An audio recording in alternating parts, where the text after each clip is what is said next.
ও আমার খুব কাছের বন্ধু, 27 বছর ধরে একসাথে চলি। এর মধ্যে উমরা করে আসছে।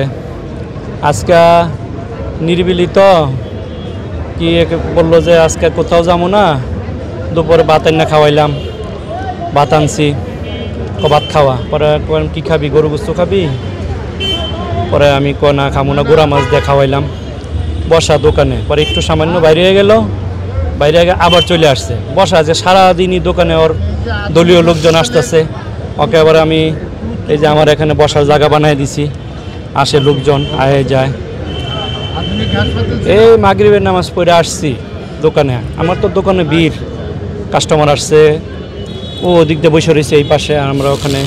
পদ্মা সেতু, মেট্রো রেল এবং এলিভেটেড এক্সপ্রেসওয়ে নির্মাণের গর্বিত অংশীদার বসুন্ধরা সিমেন্ট। দোকানদারি করতেছি, সবাই ব্যস্ত, এক মুরব্বী আসছে, আরেকজন আসছে। এর মধ্যে হুট করে দৌড়ে আমার এদিকে আসছে, কয় একটু কেসিকেটটা বন্ধ কর। আমি এদিক দিয়ে দাঁড়াইলাম, আমি কি কয়, পরে এইটা কর, লগে লগেই লোকজন অস্ত্র গুলি করতে করতে করতে বিঘা এতটুকু কইতে আরম্ভ। পরে তাড়াতাড়ি করে দৌড়া হাসপাতালে নিয়ে গেলাম। হাসপাতালে নেওয়ার পরে মৃত ঘোষণা করা হয়েছে। আসলে ও অত্যন্ত ভালো ছেলে ছিল এবং ওর কোনো খারাপ রেকর্ড এই পর্যন্ত নাই। খুবই নিবেদিত প্রাণ ছিল, সবার উপকার করত, আমারও অনেক উপকার করত, সবারই। এতটুকু করে পরে হাসপাতালে দরাদরি করে নিয়ে গেলাম, এই দুনিয়া থেকে বিদায় হয়ে গেল। এতটুকুই। আপনার সাথে আপনার কোনো স্মৃতি আছে কি? ওর সাথে ধরেন একসাথে চলছি, অনেক জায়গায় গেছি, খাইছি, কক্সবাজার বেড়াইছি, বিদেশেও ঘুরছি ওর সাথে, বিদেশেও গেছি, একসাথে বেড়াইতে গেছি, কোম্পানির ট্যুরে ওর নিয়ে গেছি। একেবারে খুব ক্লোজ সম্পর্ক, কলিজা সম্পর্ক। তারপরে আমার সব কাজেই আজকে 27 বছর আমি যেখানেই যাইতাম, যেখানে কিছু করতাম, ওর সাথে পরামর্শ করে আমি আগাইতাম।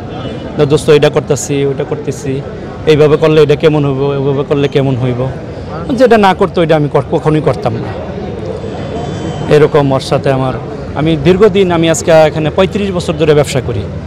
আমার ট্রেড লাইসেন্সের বয়স 33 বছর। 35 বছর আমি এখানেই ব্যবসা করি। আসি ডাল ভাত খেয়ে সুন্দর শোনা। আমারও কারোর সাথে কোনো শত্রুতামি নাই বা কারোর সাথে কোনো মনোমালিন্য আমার এই 35 বছরেও নাই। আর আমার জানা মতো ওরও কারোর সাথে এরকম কোনো বাজাবাজি বা কোনো ধরনের কারোর সাথে মনোমালিন্য এরকম ছিল না। মানুষকে পরোপকারী ছিল, যেই আসতো ওর কাছে কোনো জিনিস নিয়ে আসলে খালি হাতে ফেরত গেছে, কাউকে খালি হাতেও ফেরত দিত না। বলতো সব সমস্যা এটা সেটা বুঝায়, একটা পারিবারিক বলেন, আর্থিক বলে, যে কোনো জিনিস মুখ দান পায় ভালোবাসা দিত। যদি কেউ না দিতে পারতো, ভাই দিমনে চলেন, এরকম খুব ভালো একটা ছেলে ছিল। আচ্ছা, এই ঘটনাটি কারা ঘটিয়েছে এবং কাউকে সন্দেহ করছেন কিনা আপনারা?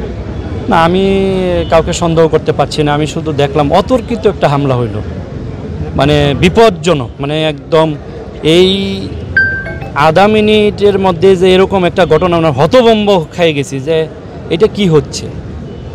প্রথম এটা বিশ্বাস করাটাই খুব কঠিন হচ্ছে। আমরা শুনতে পেলাম একজনকে নাকি ধরা হয়েছে। হ্যাঁ, একজন, আমরা যখন না এখনো ওটা আমি কিছু জানি না। আমি তো হাসপাতালে নিয়ে গেলাম, হাসপাতাল থেকে। জি প্লিজ। আপনার বন্ধু সকালবেলা আপনার সাথে ছিল, রাতের বেলা সে এখন মৃত। বন্ধু হিসেবে আপনার কাছে তো অনেক কষ্ট লাগে।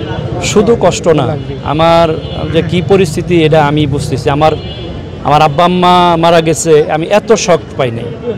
ঠিক আছে, স্বাভাবিক। আজকে নিজের হাতে ওকে, মানে কেন না জানি আমি কখনো ভাত প্লেট বাইরে ওকে কখনো এরকম না, আজকে ভাত খাওয়াইতে বসে আমি বসে রয়েছি, প্লেটটা নিজের হাতে ধুইলাম, দইয়া ভাত একটু দুষ্টামি করে ভাত বেশি দিছি। কয় ভাত বেশি দিলে তো আমি মোটা হয়ে যাবো, তুই তো ভাত খাওয়াই দিছিস কেন?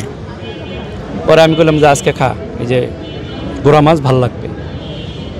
আসলে এটা মানে ওর সাথে 27 বছরের ফিরিস্তে আসলে আমার মাথায় তো কাজ করে না। আমি কয়টা বলবো আপনাদের, বুঝতে পারছেন?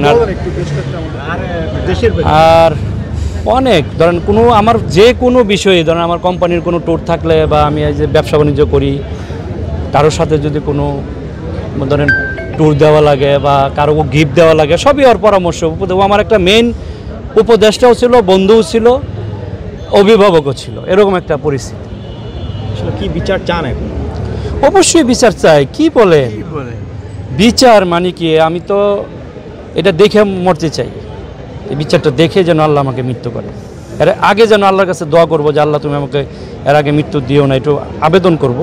এটা তো আসলে আল্লাহ যখনই চাবেন মানুষকে নিয়ে যাবে। ধরুন ওর সাথে আজকে খাইলাম, চললাম, নিজে হাতে বাইরে খাওয়াইলাম, নিজে কিছু করলাম। ওর একটা কমলা ছিল হাতে, করলাম যে কমলাটা খা, কমলাটা এখন খামো না, ভাত বেশি হয়েছে পরে খামো না। তাহলে বুঝেন যে মানে বিষয়, আমি নামাজ পড়ে আইলাম রিল্যাক্স, দোকানে কাস্টমার আসছে, সারাদিন একটু বেচা কিনে কম ছিল, সন্ধ্যার পরে একটু দেখলাম কাস্টমার একটু হুড়মুড় করে আইলো। এই এই এই ব্যস্ততার মধ্যেই মানে কাজটা হয়ে গেল।